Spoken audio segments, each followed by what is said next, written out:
Dobro došli u Biokovinu, selo koje možda nije najveće, ali svakako skriva bogatu prošlost i prirodnu ljepotu koja oduzima dah.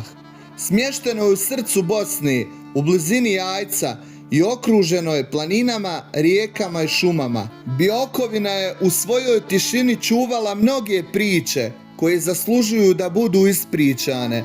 Od svojih prvih dana pod osmanskom vladavinom preko života ljudi koji su se bavili poljoprivredom i stočarstvom pa sve do današnjih dana. Rata je bilo mnogo brojnije, bilo je možda do 130 kuća, a sad... Te mi recite, jel se može živjeti od ovih koza i od ove poljoprivrede? Samo budala ne može živjeti.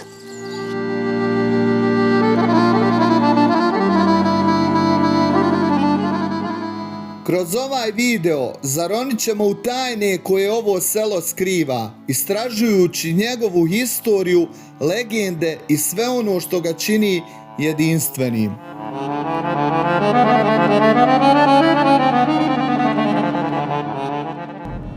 Dobro došli u novi video. Trenutno se nalazim u Jajcu i idem jedno selo da snimim pored Jajca, a ono se zove Biokovine.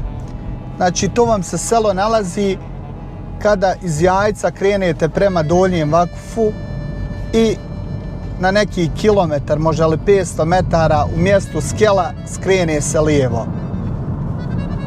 Pa ću vam pokazati kako to selo izgleda.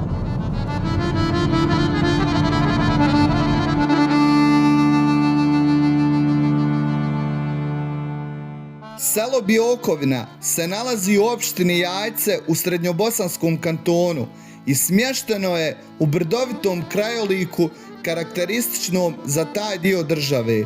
Okružuju ga srednje visoke planine koje opasuju šire područje Jajca, a to su prvenstveno Hum, Ranče, Hranče, Dnolučka planina, Bukovica, Izdana Kradalja i Ćusine.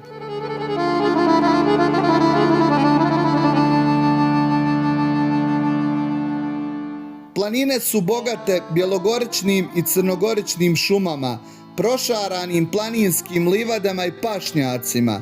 Područje je bogato izvorima, potocima i manjim rijekama, kao što su Komotinski potok, Šedinac i Lučina.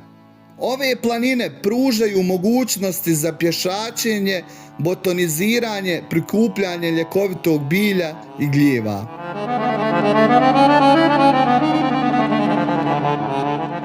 Selo je udaljeno 8 km od grada Jajca.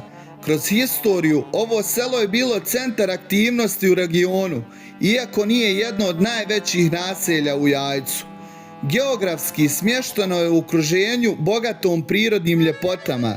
Biokovina je oduvijek bila atraktivno mjesto za život, ali i za poljoprivredne aktivnosti.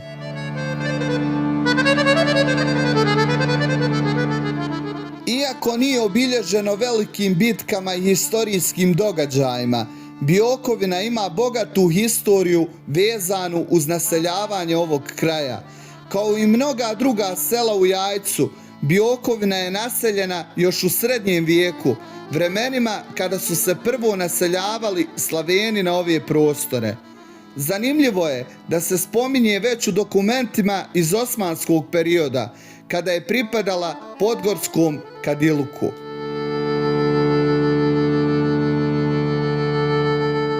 U selu su se razvijale poljoprivreda, stočarstvo te razni zanati što je imalo veliki uticaj na život sela. I evo nas na opštini Jajce se nalazimo i upoznao sam ovdje jednog vrijednog čovjeka u Biokovinama.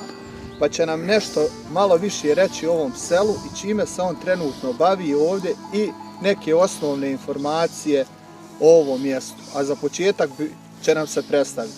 Pa izvoli. Ja sam Škiljan Edin, selo Biokovina, općine Jajce, udaljen smo nekih 6 do 7 km. Ovdje momentalno ima, ja mislim, prije rata je bilo mnogo brojnije, bilo je možda do 130 kuća. Ako tu je, ja mislim, oko 80-ak, šta da ti kažem, narod se raselio, Gdje mi recite, jel ima djece u škole? Ima. Koliko? Znači, Ima ovdje u Biokovu, ne znam, momentalno ovdje do 4 razreda, onda poslije 4 idu dol 9-godišnja, imamo prijevoz. Ovim putem se zahvalio načelnik opštine Jajce Edin Ozanu. Znači ima obezbeđen prijevoz, kako šta, oni to financiraju. Uglavnom, zadovoljni smo. gdje mi recite, koliko imate koza? Imamo ovdje sad pušteni ovdje 40. Da.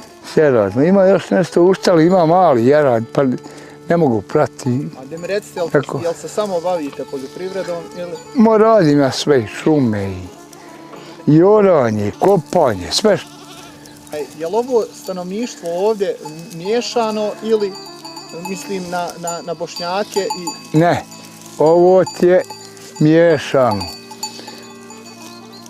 Pravoslavci i Hrvati. Ovo su na početku Hrvati, a ovdje je na ulaz, evo. Ovo ti je moja gore porodična kuća, ovdje u ovom dolu isto pravoslavci, mješovita, znači sve ti nacije i ovim... Još možete reći o ovom selu? Pa ništa, ja bih volio da se svi vrate, eto.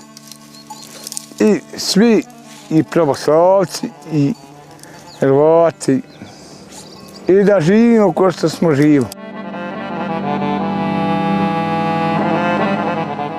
Selo je tokom vremena bilo pod vlašću različitih carstava, a svako od njih ostavilo je trag u svakodnevnom životu.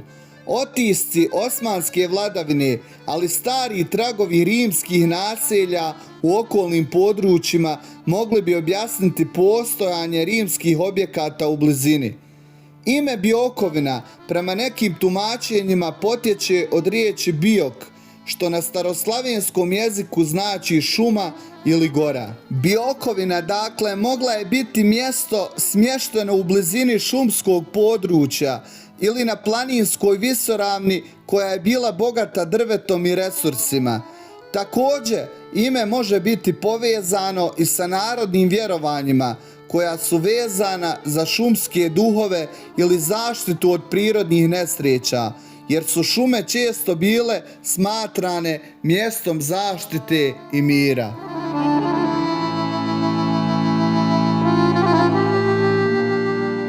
Kao i mnogi drugi dijelovi Bosne i Hercegovine, stanovnici Biokovine uglavnom su se bavili poljoprivredom. Uz stočarstvo gajili su razne kulture, a zemlja je bila izuzetno plodna za uzgoj žitarica, krompira i povrća. Poznati su bili po tome što su gajili velike količine voća, posebno jabuka, šljiva i trešnje.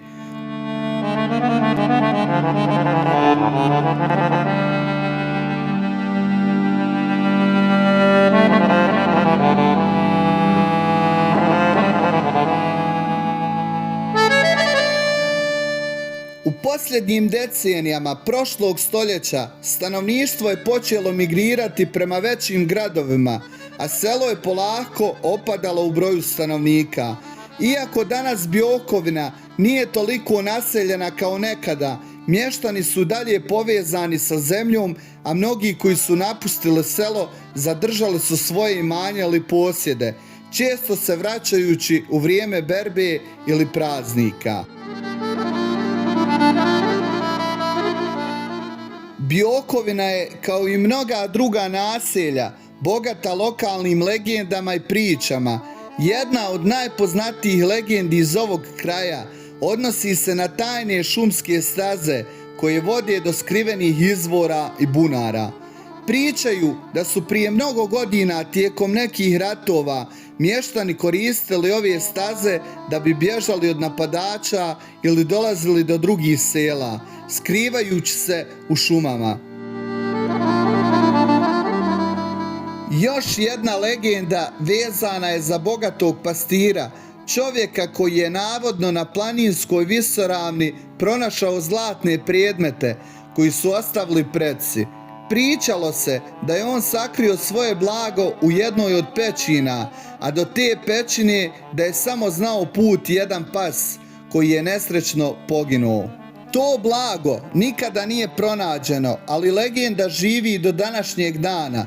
U današnje vrijeme Biokovina nije veliko naselje, ali još uvijek ima nekoliko kuća koje su u vlasništvu domaćih ljudi.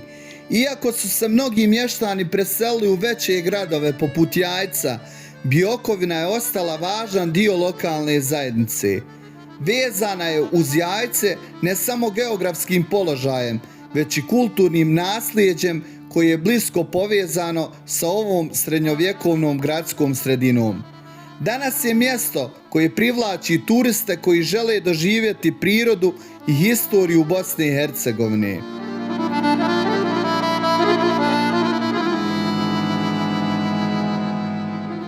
U naselju Biokovina nalazi se džamija koja je izgrađena 1830. godine.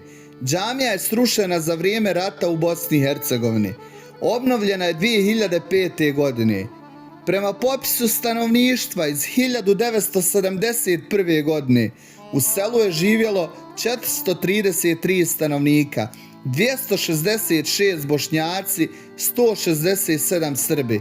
Prema popisu stanovništva iz 1981. godine u selu je živjelo 414 stanovnika, 343 Bošnjaci, 64 Srbi, 7 Jugoslaveni. Prema popisu stanovništva iz 1991. godine u selu je živjelo 512 stanovnika, 418 Bošnjaci, 91 Srbi, 2 ostali i 1 Jugoslaven. Prema zadnjem popisu iz 2013. godine u selu je živjelo 225 stanovnika.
Biokovina, danas selo koje broji manje stanovnika nego nekada. Njezina historija i priroda ostaju nepromijenjeni. Ovdje gdje planine dodiruju u nebo, a rijeke šapuću tajne prošlih vremena, Biokovina živi u srcima onih koji su je napustili i onih koji su je zauvijek zadržali. Ako vas je priča o ovom malom selu, ali značajnom selu, inspirisala i ako želite saznati još više o našoj bogatoj historiji, obavezno zapratite moj kanal Amel Beširević Bih. Lajkajte video, podijelite ga. Hvala što ste bili sa mnom na ovom putovanju kroz Biokovinu. Do sljedeće priče, pozdravljam vas.